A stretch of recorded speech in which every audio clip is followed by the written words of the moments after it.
everybody? My name's Austin's Games here. As others may know me, I am Hammer. And today we're going to be reading instead of playing. Today we're going to be reading The Rake. I know quite a lot about The Rake, and the thing is, I have never actually read the Rake story. So, I thought, why not try something new? Instead of video games, maybe I could actually read something. This is going to be pretty new. I am sitting in a really dark room. The only thing that's making light is my window and my monitors. So, I would like to also say this story, by chance, is probably not for the faint of heart or mind. Thank you. But if you still wish to proceed, continue listening. Let's start. During the summer of 2003, events in the northeast United States involving a strange, human-like creature sparked brief local media interest before an apparent blackout sorry, I'm not a very good reader, was enacted. Little or no information was left intact, as most online and written accounts of the creature were mysteriously destroyed. Primarily focused in rural New York State, and once found in Idaho, self-proclaimed witnesses told stories of their encounters with a creature of unknown origin. Emotions ranged from extremely traumatic levels of fright and discomfort to an almost childlike sense of playfulness and curiosity. While their published versions are no longer on record, the memories remained powerful. Several of the involved parties began looking for answers that year. In early 2006, the collaboration had accumulated nearly 24 documents dating between the 12th century and present day, spanning 4 continents. In almost all cases, the stories were identical. I've been in contact with a member of this group and was able to get some excerpts from their upcoming book. A suicide note, 1964. As I prepare to take my life, I feel it necessary to assuage any guilt or pain I have introduced through this act. It is not the fault of anyone other than him. For once I awoke and felt his presence, and once I awoke and saw his form, once again I awoke and heard his voice and looked into his eyes. I cannot sleep without fear of what I might next awake to experience. I cannot ever wake. Goodbye. Found in the same wooden box were 2 envelopes addressed to William and Rose, and 1 loose personal letter with no envelope. Dearest Lenny, I have prayed for you. He spoke your name. A journal entry translated from Spanish, 1880. I have experienced the greatest terror. I have experienced the greatest terror. I have experienced the greatest terror. I see his eyes when I close mine. They are hollow, black. They saw me and pierced me. His wet hand. I will not sleep. His voice. Unintelligible text. A mariner's log, 1691. He came to me in my sleep from the foot of my bed. I felt a sensation. He took everything. We must return to England. We shall not return here again at the request of the Rake. From a witness, 2006. 3 years ago, I had just returned from a trip from Niagara Falls with my family for the 4th of July.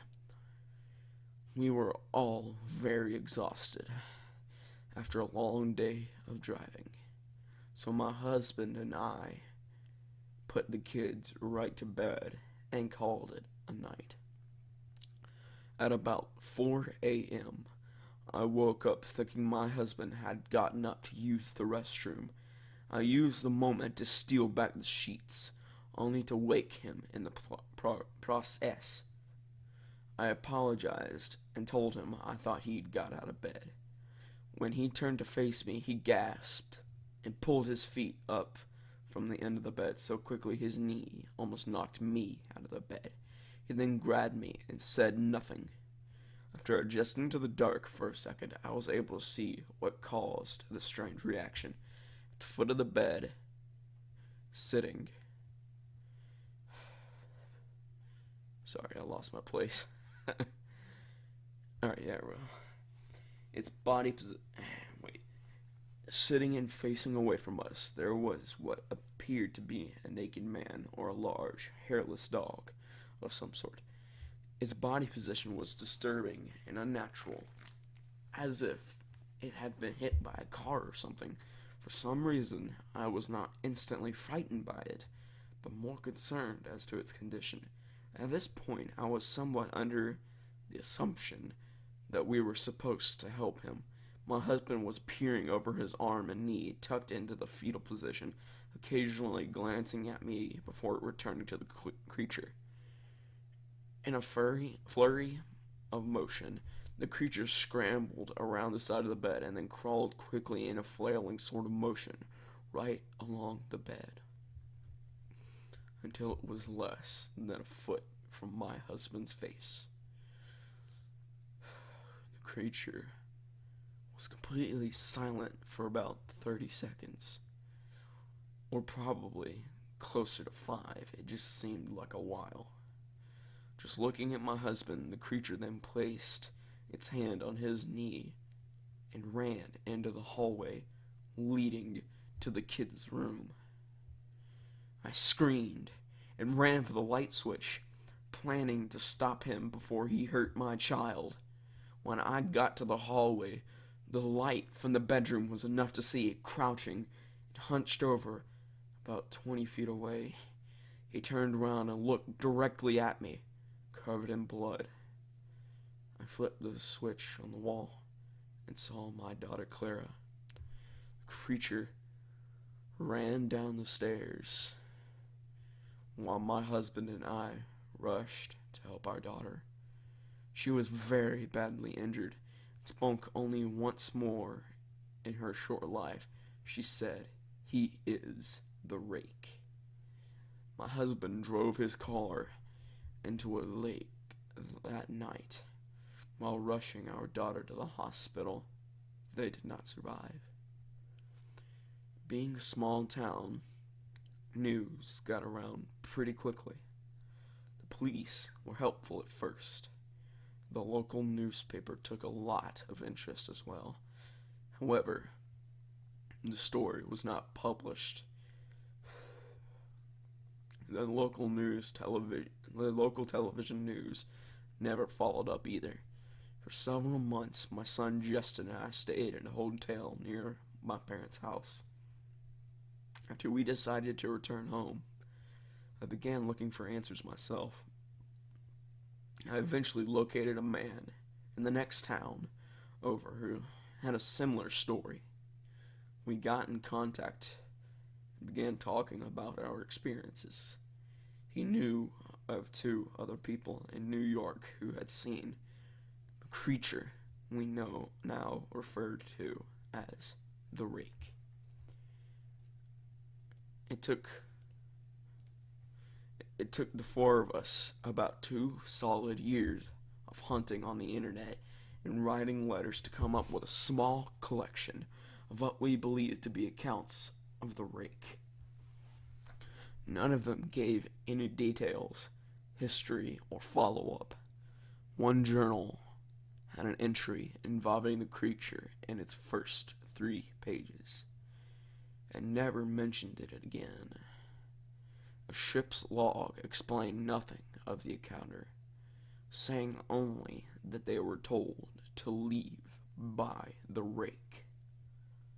That was the last entry in the log. There were, however, many instances where the creature's visit was one of a series of visits with the same person. Multiple people also mentioned being spoken to, my daughter included. This led us to wonder if the Rake had visited any of us before our last encounter. I set up a digital recorder near my bed and left it running all night. Every night for 2 weeks, I would tediously scan through the sounds of me rolling in my bed each day. When I woke up by the end of the 2nd week, I was quite used to the occasional sound of sleep while blurring through the recording at 8 times the normal speed. This still took almost an hour every day. On the first day of the 3rd week, I thought I heard something different. What I found was a shrill voice. It was the Rake. I can't listen to it long enough to even begin to transcribe it. I haven't let anyone listen to it yet. All I know is that I've heard it before, and I now believe. Now I believe that it spoke when it was sitting in front of my husband. I don't remember hearing anything at the time, but for some reason, the voice on the recorder immediately brings me back to that moment. The thoughts that must have gone through my daughter's head make me very upset. I've not seen the Rake since. He ruined my life. But I know that he has been in my room while I slept. I know and fear that one night I will wake up and see him staring at me.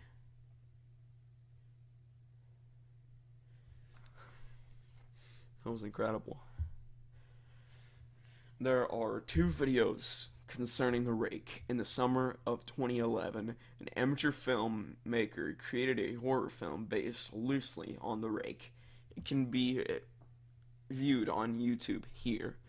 YouTube user Ryan Murphy, aka Vicious516, also made a video concerning with the Rake, which can be viewed here. That was insane. I know I messed up multiple times, but hey, I'm not perfect. I can't read perfectly. I mean, I'm a pretty good reader, not an amazing one though. But that was incredible. That was really, really well written. I don't really know what to say other than that, but thank you guys for watching. Don't worry about liking or subscribing. Just keep the views coming. Bye.